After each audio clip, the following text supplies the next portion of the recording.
Fala galera, beleza? Estamos aqui para mais um videozinho. Eu tenho certeza que vocês devem estar aproveitando. Foi mal não ter feito mais vídeo, mas estamos aí de novo fazendo uns videozinhos, né? Espero que a galera tenha aproveitado aí o material que eu mandei. Foi um resumo do curso que eu fiz lá com o Marco, com o Amaral. Bem legal, né? Então hoje a gente vai falar, eu falei por escrito, mas vamos falar um pouquinho da barra estabilizadora, né? Anti-rolagem, né? Barra anti-rolagem, né? Que às vezes as pessoas falam. Para que serve, né? É justamente isso, para evitar que o carro role muito, né? O que é rolar muito? Transferir o peso do centro de gravidade dele. Ou seja, imagina um ponto, né, de centro de gravidade no centro do carro. Quando ele faz curva, a força que exerce, por exemplo, quando eu faço curva para a esquerda, né, a força que o carro exerce é para fora, né, porque ele está na velocidade. Quando ele faz o quê? A curva ele tende a baixar, levantar a traseira, né? Então ele abaixa a frente, levanta a traseira e faz isso aqui, né? Ou seja, faz esse movimento para fora. Ou seja, é a força que está, o centro de gravidade para cá, vai para cá. Por quê? Ele vai sair para cá, né? Que é a rolagem do carro. Ele vai rolar para aquela direção, né?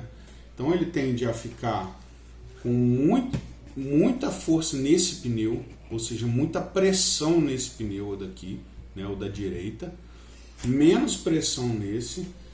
Pressão também no traseiro, porque ele está fazendo força no traseiro. E quase nada aqui. Geralmente aqui, ó, dá até para passar o dedo, que às vezes levanta até a traseira, né? Então, a barra estabilizadora serve para quê? Para esse centro de rolagem, né, ficar menor. Por exemplo, se você vai sem barra estabilizadora, o carro tende a rolar muito mais. Por quê? Porque não vai ter distribuição de peso, né? Ou seja, vai muito peso para essa roda, pouco peso para esse, mais peso para esse, ou seja, é peso para esse, depois para esse, depois para essa, depois para essa, né? Muito peso, médio peso, pouquinho de peso, quase nada de peso, né? Quando está sem barra estabilizadora. Isso para a esquerda. Para a direita é o contrário, né? O carro torce assim para fora, para cá, ó, daqui do centro para cá. Muito peso aqui, muita pressão nesse pneu aqui.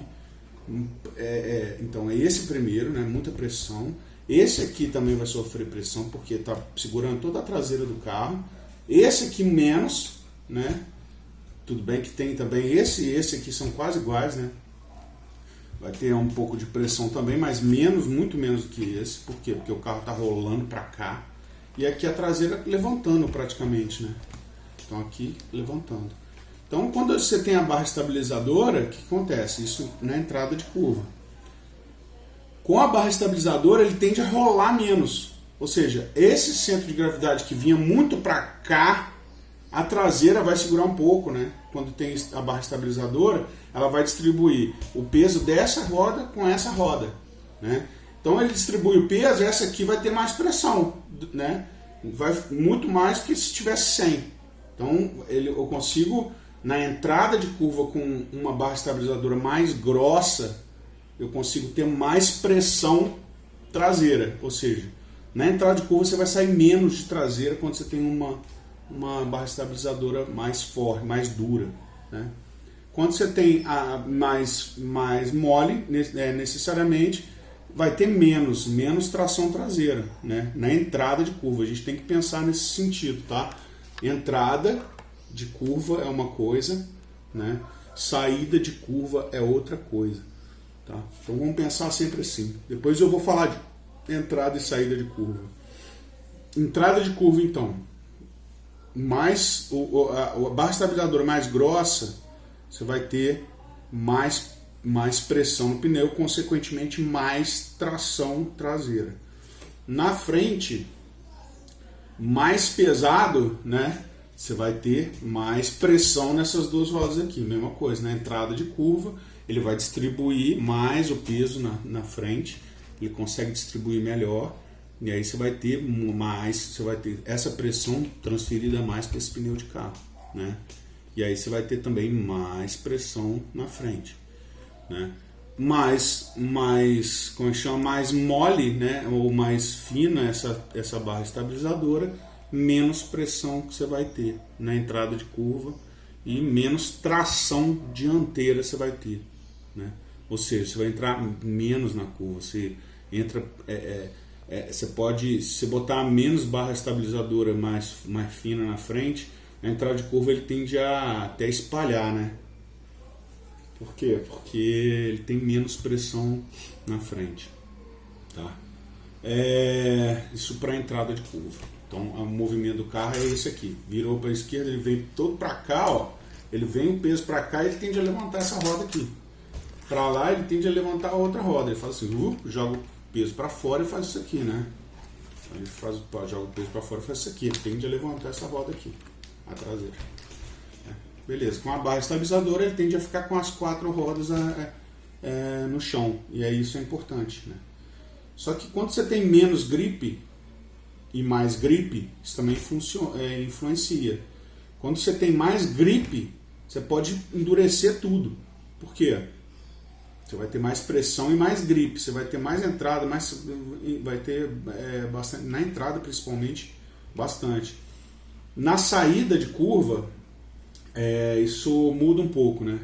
A saída de curva é o que? Você fez a curva para a esquerda, você continua ou um pouquinho para a esquerda, mas quando você acelera, o carro ele senta a traseira, né? Ou seja, você acelera, o que ele faz? Vamos tentar tirar esse note daqui. Só um minuto, galera.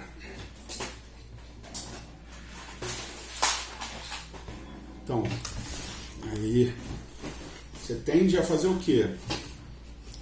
Na saída de curva está um pouquinho virado, né? Mas você tende a fazer o quê? O carro tende a fazer isso aqui, ó.